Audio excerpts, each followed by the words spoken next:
Saya rasa berbaloi lah. Sebagai ketua keluarga kan, kita pun kena tengok belanjaan harian kita. So bila kita tengok berkongsi ni, why not kita terus ambil grab peluang keemasan ni.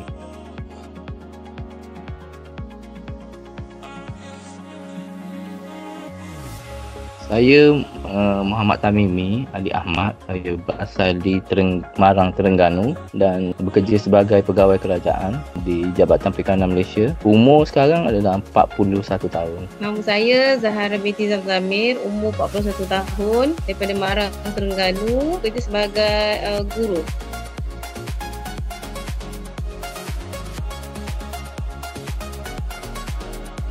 Okay. Menyertai WeKongsi ni saya ingat dah lama dah, 12 April 2023.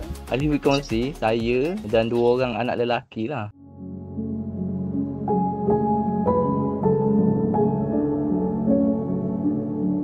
Pada mulanya, anak saya kerap demam. Boleh kata setiap bulan lah. Dan bila ke klinik kerajaan, doktor hanya bagi ubat saja.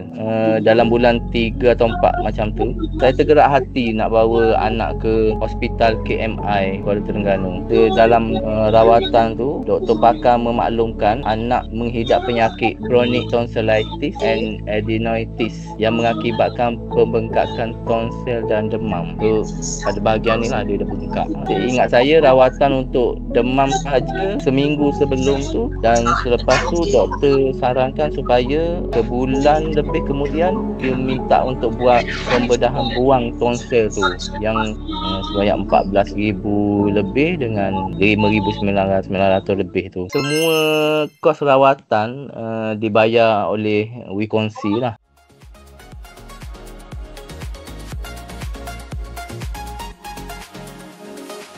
Kita buat semakan ni dalam website. So dari itulah kita boleh tahu kat mana hospital panel di Terengganu ni.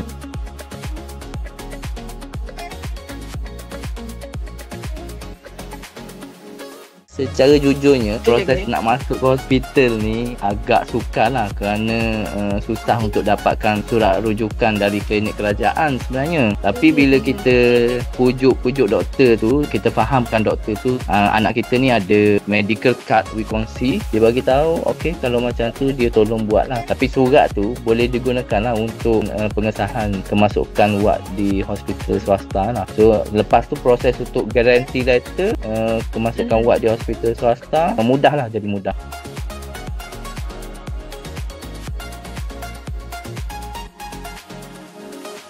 Pengalaman ni kali kedua lah bagi saya, sebab kali pertama tu pada bulan 3 atau 4 yang lepas, kemudian doktor maklumkan supaya buat pembedahan tu segera. Tu adalah pengalaman kedua kita lah menggunakan perkhidmatan WeKongsi ni.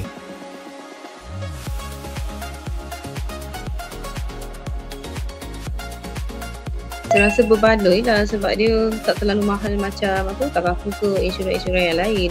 Zaman-zaman sekarang ni kan, zaman sekarang semua orang nak berjimat. Jadi kalau ada WeKongsi ni, boleh ada cover untuk anak-anak. Sebagai ketua keluarga kan, kita pun kena tengok perbelanjaan harian kita dan perbelanjaan bulanan kita mengikut gaji yang kita dapat. So bila kita tengok WeKongsi ni, mesti ingat why not kita terus ambil grab peluang keemasan ni.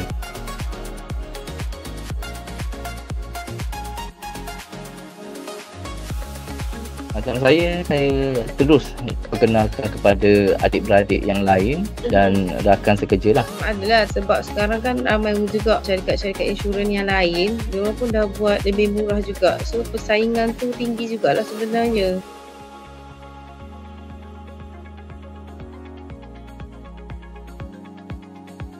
Bagi saya WeKongsi ni bagus untuk komuniti kita lah. Cuma kalau boleh WeKongsi ni lebih concern kepada satu harga sahaja. WeKongsi mantap.